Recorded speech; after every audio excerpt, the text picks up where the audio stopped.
Sri Kuberan TV நேயர்கள் அனைவருக்கும் பணிவான நமஸ்காரங்கள். சக்தி ஜோதிட குழுவின் சார்பாக வைகாசி மாத பலன்களை பார்ப்பதற்காக அடியேன் சக்தி சோமையாகிய நானும் டாக்டர் கே சம்பத்தையங்கார் அவர்களும் டாக்டர் ஹரிஹர சர்மா ஐயா அவர்களும் வந்திருக்கின்றோம். இப்போ இந்த ட்ரிப்பு பார்க்க போகிறது வைகாசி மாதம். இருக்கிறதுலையே மாதத்தில் வைகாசி மாதம் அப்படின்றது மிக வசந்தமான மாதம்னு சொல்லலாமா, வசந்த மாதம் சொல்லலாம். இப்போ இந்த காலகட்டங்களில் என்னென்ன கிரக நிலவரம் இருக்குது, இந்த மாதத்தில் வரக்கூடிய விசேஷங்கள் என்ன அப்படின்றத ஃபஸ்ட்டு பார்ப்போம்.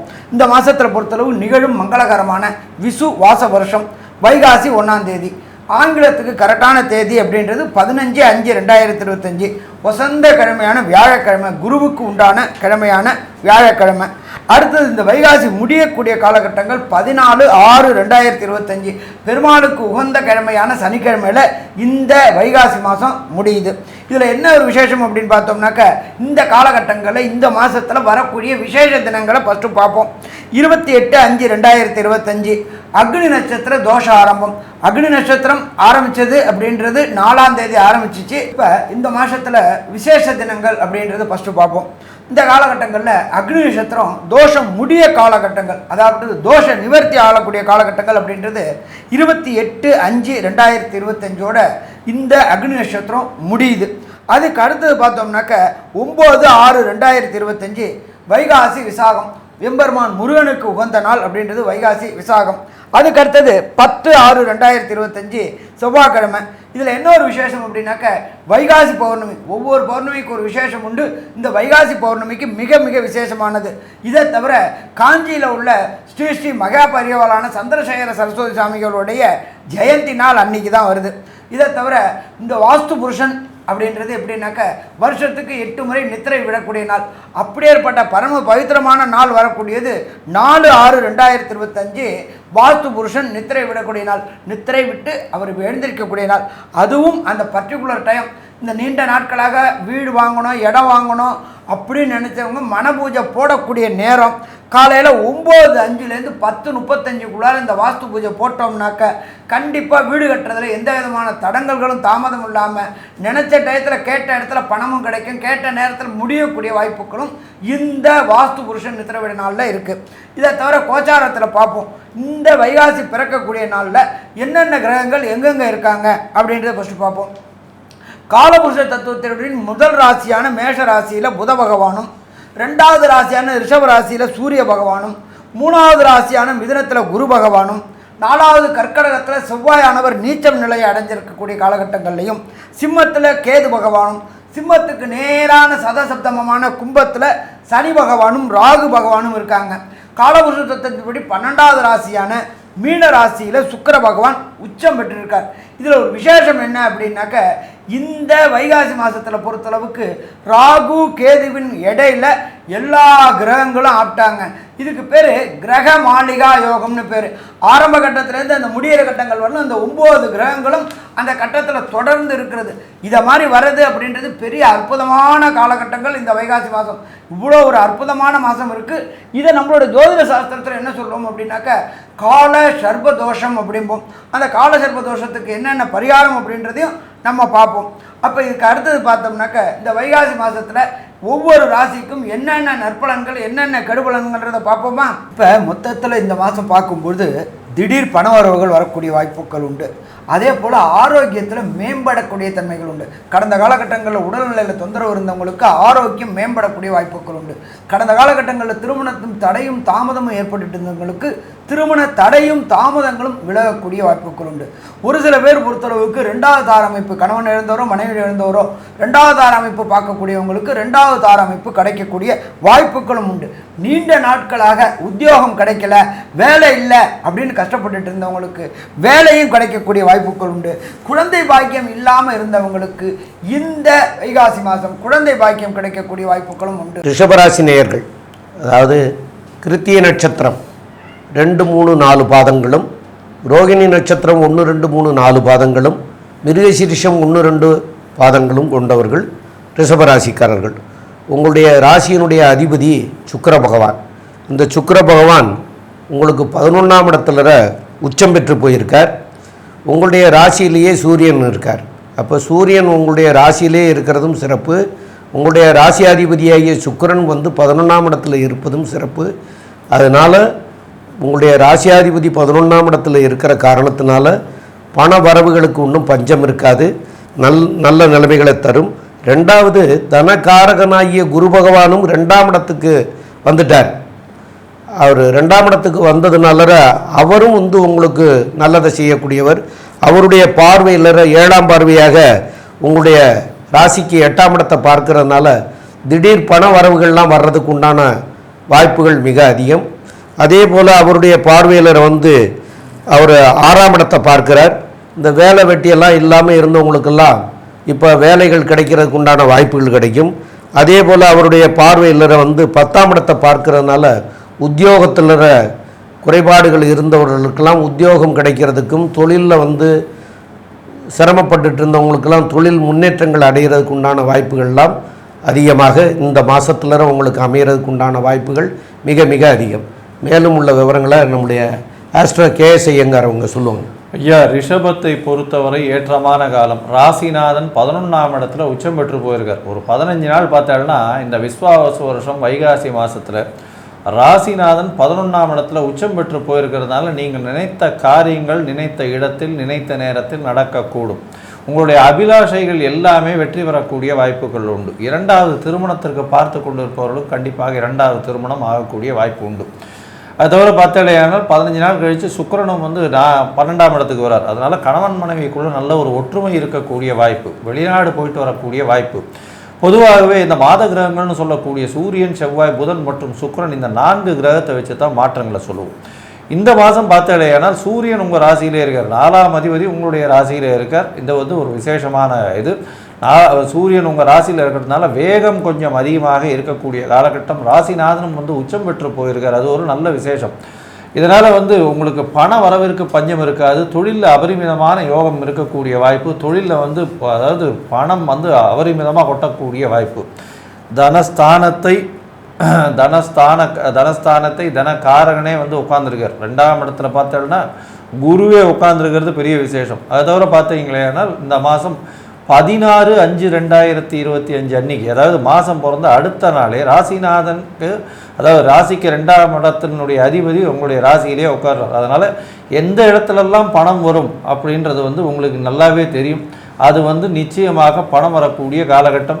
இந்த மாதத்தில் வந்து ஒரு ஃபஸ்ட் வீக் ஆஃப் ஜூன், அதாவது 5ஆம் தேதியோ 4ஆம் தேதியோ வந்து புதனும் மாறி போய் உங்களுடைய ராசிக்கு 2ஆம் இடத்துக்கு போயிடுறார். அதனால் தனகாரகன், தனஸ்தான அதிபதி 2 பேருமே சேர்ந்து இருக்கக்கூடிய காலகட்டம். சுக்கிரனும் வந்து உங்களுடைய ராசிக்கு 11ஆம் இடமும் 12ஆம் இடத்துலையும் சம்பந்தப்பட்டு போகிறார். வெளிநாட்டிலிருந்து வரக்கூடிய பணம் அபரிமிதமாக வரும்.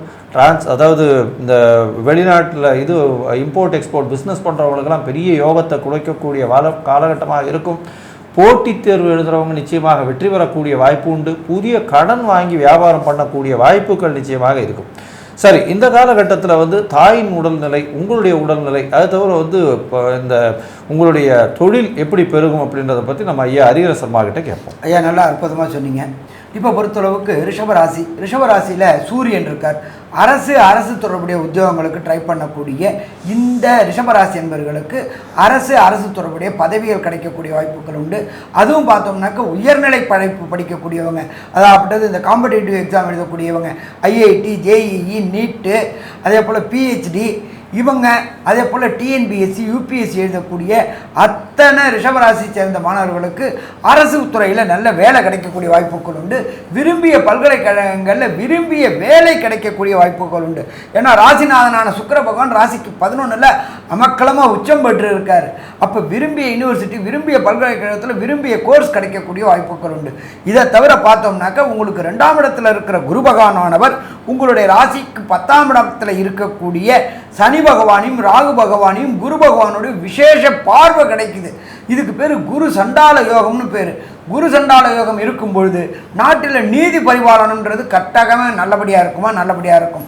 ஆட்சியாளர்களை பொறுத்தளவுக்கு நீதி பரிபாலனத்தில் நல்லா இருக்கும்.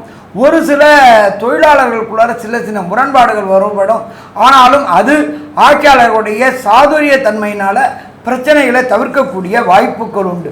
நீண்ட நாட்களாக பொறுத்தளவுக்கு வெளியூர், வெளிமாநிலம், வெளிநாடுக்கு போயிட்டு அங்கே நான் படிக்கணும், அங்கே நான் வேலை பார்க்கணும், அங்கே நான் உயர்கல்வி படிக்கணும்னு நினைக்கக்கூடிய ரிஷபராசியை சேர்ந்த அன்பர்களுக்கு அங்கே படிக்கக்கூடிய வாய்ப்புகளும் அங்கே உத்தியோகம் கிடைக்கக்கூடிய வாய்ப்புகளும் கண்டிப்பாக உண்டு. அதை தவிர பார்த்தோம்னாக்க 10ஆம் இடத்துல ராகு பகவான் இருக்கார். ராகு அப்படின்னால பிரம்மாண்டம். அந்நிய மொழி பேசக்கூடியவங்க, அந்நிய மதத்தை சார்ந்தவங்கனால உங்களுடைய தொழிலை விஸ்தீரணம் பண்ணக்கூடிய வாய்ப்புகள் உண்டு.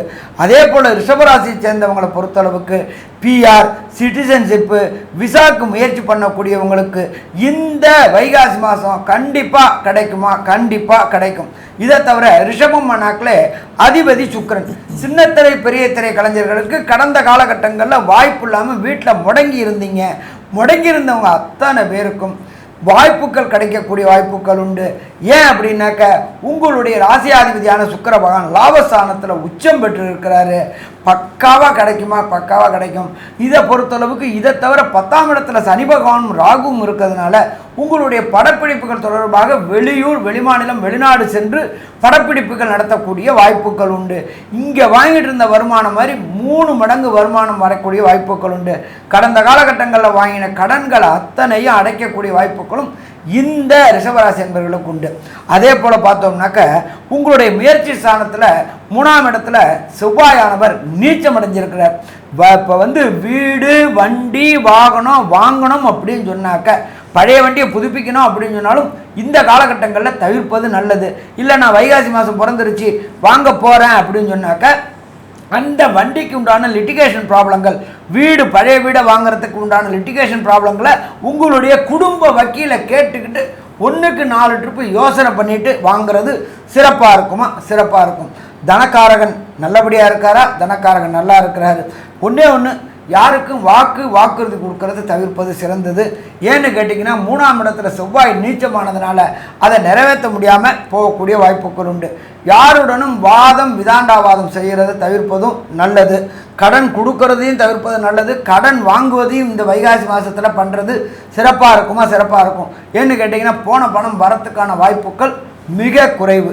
அதே போல் 4ஆம் இடம் அப்படின்றத பொறுத்தளவுக்கு மாத்ருஸ்தானம். மாத்ரு அப்படின்னா அம்மாவின் உடல் நலத்தில் தொந்தரவுகள் இருக்கக்கூடிய வாய்ப்புகள் அதிகமாக இருக்குமா? வாய்ப்புகள் அதிகமாக இருக்கும். அதே போல் தகப்பன் சாணாதிபதியான சூரியன் அங்கே ராசியிலேயே இருக்கிறதுனால கண்டிப்பாக தகப்பன் உடல் நலத்தில் எதுவும் ப்ராப்ளம் இருக்காது. தாயோட உடல் நலத்தில் கொஞ்சம் கேர்ஃபுல்லாக இருக்கிறது சிறப்பாக இருக்குமா? சிறப்பாக இருக்கும். அடுத்தது பார்த்தோம் அப்படின்னாக்க 12ல் இருக்கிற புதன் உங்களுடைய ராசிக்கு வராரு. அதுக்கு அடுத்தது 2ஆம் இடமான தனஸ்தானத்துக்கு வராரு. குருவும் புதனும் சேர்ந்து இருக்கிறாரு. சூரியனும் புதனும் சேர்ந்து இருக்கிறது அப்படின்றது புத ஆதித்ய யோகம் அப்படின்னு பேர். அந்த புத ஆதித்ய யோகமும் இந்த ரிஷபராசி என்பவர்களுக்கு வேலை செய்யுமா? இந்த காலகட்டங்களில் வேலை செய்யும். அதுக்கு அடுத்தது தனக்காரனும் புதனும் சேர்றதுனால தனம் கொட்டோன்னு கொட்டக்கூடிய வாய்ப்புகள் உண்டு. அதே போல் பார்த்தோம்னாக்க ராசிக்கு 11ஆம் இடத்துல சுக்கிர பகவான் இருக்கிறதுனால ரிஷபராசியை சேர்ந்த அன்பர்கள் 2வது திருமணம், அது கணவனை இழந்தவனும் மனைவியை இழந்தவங்களுக்கோ இந்த வைகாசி மாதத்தில் 2வது திருமணத்திற்கு பார்க்கக்கூடியவங்களுக்கு 2வது திருமணம் அல்லது மறுமணம் அமையக்கூடிய வாய்ப்புகளும் உண்டு. ஸோ மொத்தத்தில் பார்த்தோம் அப்படின்னாக்க ரிஷபராசியை சேர்ந்த அன்பர்களுக்கு இந்த வைகாசி மாதம் ஆனந்தமான அற்புதமான மாதம்னு சொல்லலாம்.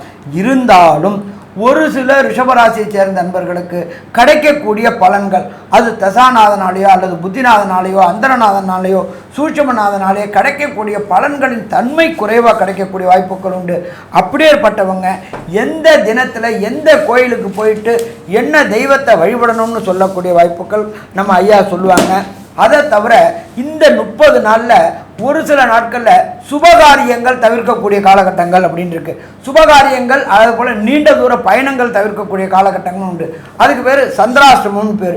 உங்களுடைய நட்சத்திரத்திற்கு 17வது நட்சத்திரமாக வரக்கூடியது சந்திராஷ்டிரம நட்சத்திரம். அது என்னைக்கு வருது அப்படின்றத பற்றி ஐயா சொல்லுவாங்க. விரிவாக விளக்காகும் டாக்டர் ஐயா சக்தி சோமையா அவங்க சொல்லுவாங்க. ரொம்ப அற்புதமாக தெளிவாக சொன்னீங்க ஐயா. இப்போது ரிஷபராசி அப்படின்னு சொன்னாலே அதனுடைய அதிபதி சுக்கிரன். அவர் இப்போ நல்ல நிலைமையில் தான் இருக்கார். இருந்தாலும் கூட நீங்கள் மகாலட்சுமியை போய் வழிபடுறது சால சிறந்தது. அந்த மகாலட்சுமியை போய் வழிபடுறதுல கூட என்னன்னு கேட்டிங்கன்னா நன்னிலத்தில் இருக்கக்கூடிய மகாலட்சுமியை போய் வழிபடுறது ரொம்ப ரொம்ப நல்லது. அப்படி போக முடியாதவங்க இங்கே அருகாமையில் இருக்கிற மகாலட்சுமியை போய் வழிபடுங்க. அதே மாதிரி சக்கரை பொங்கல் நிவேத்தியம், வெள்ளிக்கிழமை அன்றைக்கி சக்கரை பொங்கலோ அல்லது பால் பாயாசம் இதெல்லாம் நிவேத்தியம் பண்ணிவிட்டு கோயிலுக்கு வர்றவங்களுக்கும் அதை விநியோகம் பண்ணுங்க. அது போக வெள்ளை மலர்னால் உள்ள இதில் அர்ச்சனை பண்ணுங்க. அதெல்லாம் உங்களுக்கு நல்லதாக இருக்கக்கூடிய நிலைமையை உருவாக்கி கொடுக்கும். அது எல்லாம் போக இப்போது கல்கண்டு தானமாக கொடுக்கலாம்.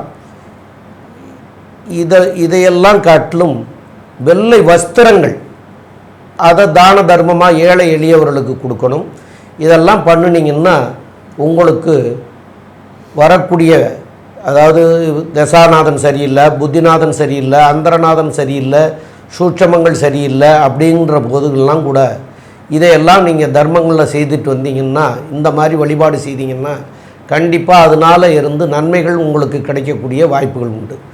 மேலும் இந்த மாதத்தில் உங்களுக்கு சந்திராஷ்டம தினங்கள் 2 தடவை வருது. அது 2 தடவை எந்தெந்த நாட்கள் வருது அப்படிங்கிறத சொல்கிறேன். அதில் என்னென்னு கேட்டிங்கன்னா 15/5/2025 பகல் 1:31 ஆரம்பிக்குது. 16/5/2021, 17/5/2021 இரவு 10:02 வரைக்கும் இருக்கிறது. அது போக 11/6/2025 புதன்கிழமை அன்னைக்கு இரவு 9:03 ஆரம்பமாகுது. 12/6/2025 வியாழக்கிழமை, 13/6/2025 வெள்ளிக்கிழமை வரைக்கும் இருக்கிறது. இந்த 6 நாட்களில் பிரயாணங்களை அவசியம் தவிர்த்துடுங்க. புதிய முயற்சிகள் அது ஏதாவது இருந்ததுன்னா அதையும் தவிர்த்துடுங்கள். இந்த புதிய முயற்சிகளும் பயணங்களும் செய்தால் அதனால் பின் விளைவுகள் வரும். இன்றைக்கே தெரியாது, அது 1 வருஷம் கழிச்சோ 2 வருஷம் கழிச்சோ 6 மாதம் கழிச்சோ அதனுடைய பின் விளைவுகள் வரும். அதனால் நம்ம இப்போவே இந்த நாட்களை தள்ளி இருக்கிறது நல்லது, தவிர்க்கிறது நல்லது. அதனால் தவிர்க்க வேண்டியது. மேலும் உள்ள விவரங்களை நம்முடைய ஆஸ்ட்ரோ KS ஐயங்கார் அவங்க சொல்லுவாங்க. ஐயா, அதாவது ரிஷபத்தை பொறுத்தவரையிலும் ஏற்றமான காலம். வெற்றி வெற்றி வெற்றி, எது எடுத்தாலும் வெற்றி. ராசிநாதன் உச்சம் பெற்று போயிருக்கிறதுனால நினைத்தது நினைத்த இடத்தில் நினைத்த நேரத்தில் நடக்கக்கூடிய காலகட்டம். புதிய கடன் அமையும், புதிய வீடு வாகனம் அமையக்கூடிய காலகட்டம். பொருள் வரவிற்கு பஞ்சம் இருக்காது. பண வரவு டேப்பில் திறந்த எண்ணெய் மாதிரி பிசுறு இல்லாமல் கொட்டக்கூடிய காலகட்டம். 2வது திருமணத்திற்கு பார்த்து கொண்டிருப்பவர்களுக்கு கண்டிப்பாக 2வது திருமணமாகக்கூடிய பாக்கியம் உண்டு. சுப செலவுகள் நடக்கும். வெளியூர் வெளிமாநிலம் வெளிநாடு போகக்கூடிய பாக்கியம் உண்டு. தொழிலில் பெரிய ஏற்றம் இருக்கும். உங்களுடைய தொழிலில் அடிஷ்னலாக ஆட்களை போட்டு தொழிலை விஸ்தரிக்கக்கூடிய வாய்ப்புகள் மிகவும் அதிகமாக இருக்கும். இதன் மூலியமாக உங்களுடைய கம்ஃபர்ட் குறையக்கூடும். ஏன்னா நிறைய இடத்துக்கு ட்ராவல் பண்ண வேண்டிய அந்த மாதிரியான விஷயங்கள் நிறைய இருக்கக்கூடிய காலகட்டம். தாயின் உடல்நிலையில் சற்று பின்னடைவும், தந்தையின் உடல்நிலை நல்லபடியாக இருக்கக்கூடிய காலகட்டமும், பேச்சில் நல்ல ஒரு நளினமாக பேசக்கூடிய வாய்ப்பும் இந்த காலகட்டத்தில் கிடைக்கும். நினைத்த காரியங்கள் எல்லாமே வெற்றி பெறும். போட்டித் தேர்வில் வெற்றி பெறக்கூடிய காலகட்டமாக அமையப்போகிறது. மொத்தத்தில் இந்த ரிஷபராசிக்காரர்களுக்கு விஸ்வாவசு வருஷம் வைகாசி மாதம் 95 விழுக்காடு பெரிய ஏற்றத்தை கொடுக்கக்கூடிய காலகட்டம்னு இந்த சக்தி ஜோதிட குழு சொல்லுது. நன்றி, நமஸ்காரம். ஸ்ரீ குபேரன் டிவியை பார்த்தமைக்கு நன்றிகள். மேலும் இது போன்ற தகவல்களை தெரிந்து கொள்ள ஸ்ரீ குபேரன் டிவியை சப்ஸ்கிரைப் செய்யுங்கள். மறக்காமல் பெல் ஐக்கானை கிளிக் செய்யுங்கள்.